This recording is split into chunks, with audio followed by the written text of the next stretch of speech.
The day the city vanished. Martin woke up to silence. That was strange. Normally at 7 a.m., there were the sounds of cars, the neighbor's dog barking and slamming doors as people rushed to work. But today, there was nothing. Total silence. He stretched, yawned, and got out of bed. The window was open, and fresh air filled the room. The sun was shining brightly, but the street was empty. "What the?" he muttered, slipping on his slippers and peering outside. Not a single person, not a single car. The doors of our houses were slightly ajar, windows wide open. It was as if the whole town had left in a hurry. Martin stepped outside and walked down the sidewalk, a growing sense of unease building in his chest. He knocked on his neighbor, Mrs. Grayson's door. No answer. He checked the corner grocery store. Empty. TV sets in the shop windows were playing static. He grabbed his bike and rode to the town center. Empty streets, scattered belongings, stopped clocks. It felt like time had frozen. Even the birds had stopped singing. He tried calling someone. No signal, no internet, no reception. Just him, alone in a vanished world. In the central square, he saw something strange. A white circle, perfectly symmetrical, as if burned into the ground. In the center stood a figure, tall, mist-like. It didn't move until Martin approached. "Where is everyone?" he asked. "What happened?" The figure raised its hand, and a blue flame flickered in its palm. A voice echoed inside Martin's head, not in his ears. "You are the last witness. The city has passed into another layer of reality. The trial begins." "What trial?" Martin shouted, backing away. "The world has cracked. Those pure of heart may return what was lost. The rest are sealed out." The ground trembled beneath his feet. Everything around him started to blur like watercolor in rain. The buildings melted, the sky cracked, and the figure dissolved into the air. Suddenly, Martin woke up. Everything was back to normal. The neighbor's dog barked. Kids were running to school. He wiped the sweat from his brow and laughed nervously. A dream. But when he stepped outside, he saw something that froze him in place, a faint white circle still glowing on the pavement. Chapter 2. The Circle Returns. Martin froze, staring at the circle. He stepped closer cautiously. The white ring on the asphalt was flawless, as if etched with a laser. He reached out and touched the edge. Warm. Not paint, not chalk. Something else. He looked around. Everything looked normal. Mrs. Grayson was watering her flowers. Someone was walking their dog. A bus rolled by. All seemed fine. Too fine. Like the town was being forced to look normal.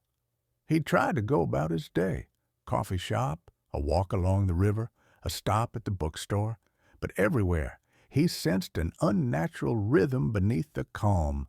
A silence between sounds, like someone was puppeteering reality. That evening, he returned to the circle. He stood in its center, heart pounding. "What do you want?" he whispered into the still air, and silence broke.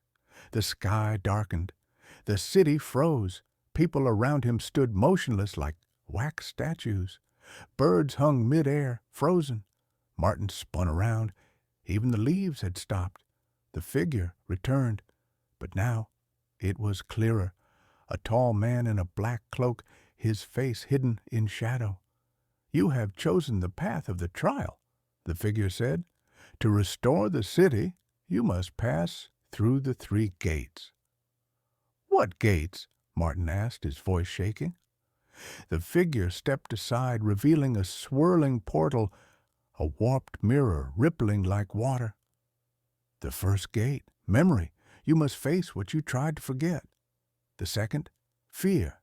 You must walk through what you've always feared. The third, sacrifice. You must give up what you value most. And if I do, the city comes back? Maybe, but you will not be the same." Martin stepped forward. Inside the portal, he saw a place he hadn't seen in decades, the old school building that had long since been torn down. He knew this was his first pain. Something dark and forgotten waited inside. There was no turning back. Chapter 3, The First Gate. Memory. As Martin stepped through the portal, he felt a sudden shift, like plunging into icy water, then suddenly surfacing into warmth. The world around him turned gray and slightly blurry, like an old VHS tape. He stood in front of Edward Hill Elementary School. It had been demolished when he was a teenager, but now it stood as it had in childhood. Brick walls, peeling paint, a weedy courtyard, that same rust on the gates, that same distant bell. "This isn't just memory," he whispered. "It's real." He pushed open the front doors. They groaned, that familiar screech that haunted his dreams.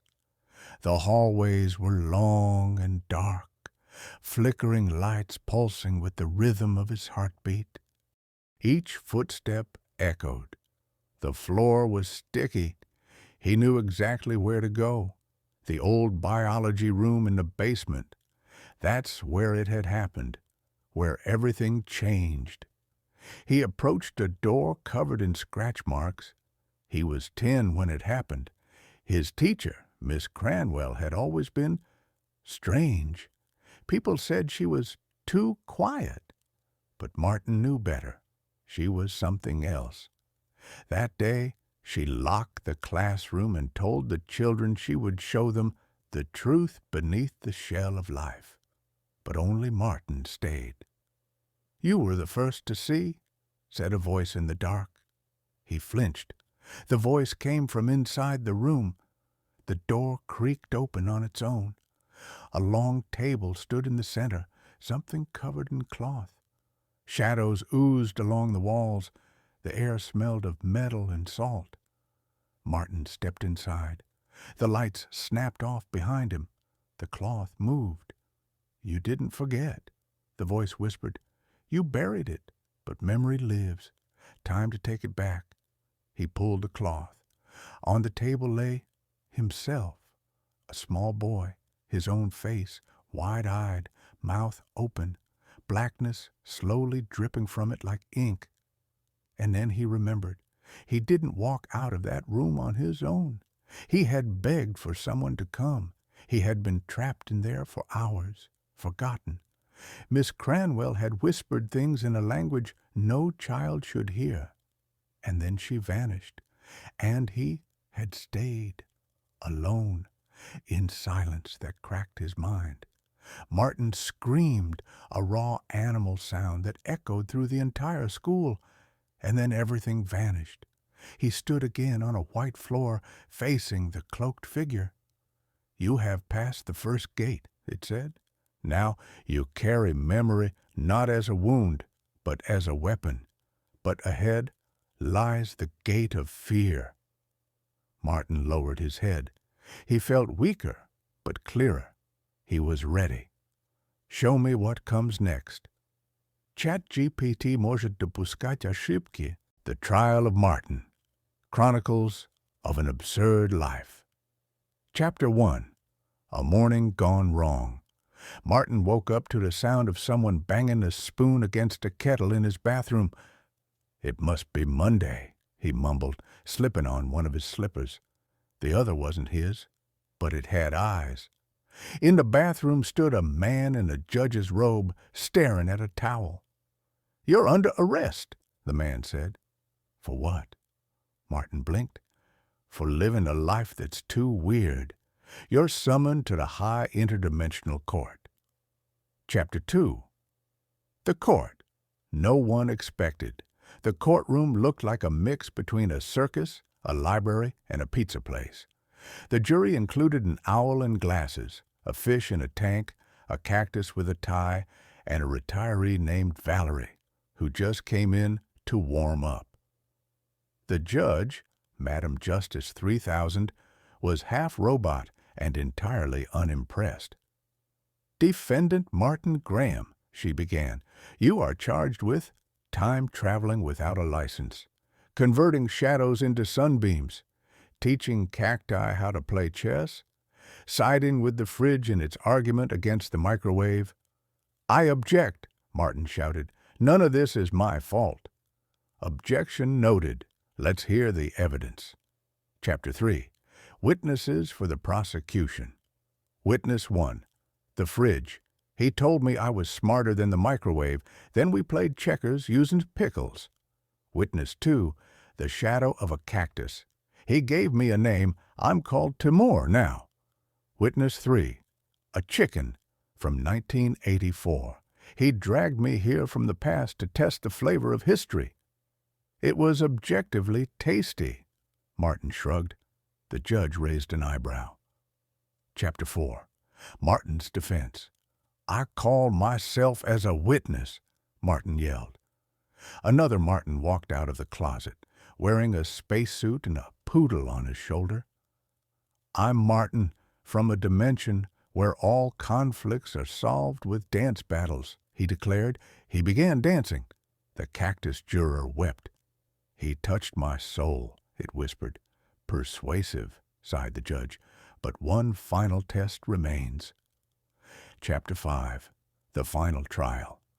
Martin was assigned a mission: resolve a conflict between parallel libraries fighting over the rights to the book How to Talk to Refrigerators. He took 3 alternate Martins, a bottle of imagination, and a cat that only spoke in poetry. Upon arrival, he discovered all the libraries were the same librarian, just in different moods. Martin hugged each version. Peace was restored. Chapter 6. The verdict. The judge returned. "We find Martin not guilty. He's not a criminal. He's a phenomenon." "What does that mean?" he asked. "It means you're now our official consultant on absurd realities. Welcome to the Committee of Parallel Logic." Music played. The fish applauded. The judge did the robot. Even the fridge sent a letter. "Sorry, I overheated." Martin bowed. "Well then," he said, "I guess I'd better write a book about this."